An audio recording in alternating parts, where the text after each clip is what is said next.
കനത്ത ചൂടിനോടും നോ പറയൂ. AC, കൂളറുകളെല്ലാം അതിശയിപ്പിക്കുന്ന വിലക്കുറവിൽ എക്സ്ചേഞ്ച് സൗകര്യത്തോടെ.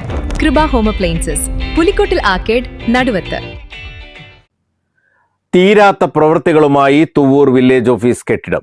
AP അനിൽകുമാർ MLA ആസ്തി വികസന ഫണ്ടിൽ നിന്ന് അനുവദിച്ച 25 ലക്ഷം രൂപ ചെലവിൽ 4 വർഷം മുമ്പാണ് കെട്ടിടത്തിന്റെ പ്രവൃത്തി തുടങ്ങിയത്. വൈദ്യുതീകരണം പൂർത്തിയാക്കാത്തതിനാൽ 4 വർഷമായി വാടക കെട്ടിടത്തിലാണ് ഓഫീസ് പ്രവർത്തിക്കുന്നത്. കാലപ്പഴക്കം മൂലം തകർച്ചാ ഭീഷണി നേരിട്ട കെട്ടിടത്തിലായിരുന്നു തുവ്വൂർ വില്ലേജ് ഓഫീസ് പ്രവർത്തിച്ചിരുന്നത്. പുതിയ കെട്ടിടം നിർമ്മിക്കണമെന്ന ജനകീയ ആവശ്യം ശക്തമായതോടെ AP അനിൽകുമാർ MLA ആസ്തി വികസന ഫണ്ടിൽ നിന്ന് 25 ലക്ഷം രൂപ അനുവദിച്ച് പഴയ കെട്ടിടം പൊളിച്ച് പുതിയ കെട്ടിടത്തിന്റെ നിർമ്മാണം തുടങ്ങി. ഇതോടൊപ്പം നിർമ്മാണം തുടങ്ങിയ സ്മാർട്ട് വില്ലേജ് ഓഫീസുകൾ ഉൾപ്പെടെ പ്രവൃത്തി പൂർത്തീകരിച്ച് ഉദ്ഘാടനം ചെയ്യപ്പെട്ടിട്ട് വർഷങ്ങളായെങ്കിലും തുവ്വൂർ വില്ലേജ് ഓഫീസിന്റെ നിർമ്മാണം തന്നെ ഇഴഞ്ഞു നീങ്ങിയ സ്ഥിതിയായിരുന്നു. ഇപ്പോൾ പ്രത്യക്ഷത്തിൽ കെട്ടിട നിർമ്മാണം പൂർത്തിയായെങ്കിലും വൈദ്യുതീകരണം നടത്തിയിട്ടില്ല.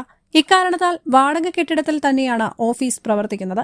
മാസങ്ങൾക്ക് മുൻപ് വൈദ്യുതീകരണത്തിനായി MLA വീണ്ടും 5 ലക്ഷം രൂപ കൂടി അനുവദിച്ചു. നിയമസഭാ തിരഞ്ഞെടുപ്പിന്റെ പെരുമാറ്റച്ചട്ടം നിലവിൽ വരുന്നതിന് മുൻപ് ഉദ്ഘാടനം ചെയ്യാനുള്ള ശ്രമമുണ്ടായെങ്കിലും നടന്നില്ല. തെരഞ്ഞെടുപ്പ് ഫലം വന്നയുടൻ വില്ലേജ് ഓഫീസ് കെട്ടിടം നാടിന് സമർപ്പിക്കാൻ കഴിയുമെന്നാണ് പ്രതീക്ഷിക്കുന്നത്. News bureau, Thuvvur.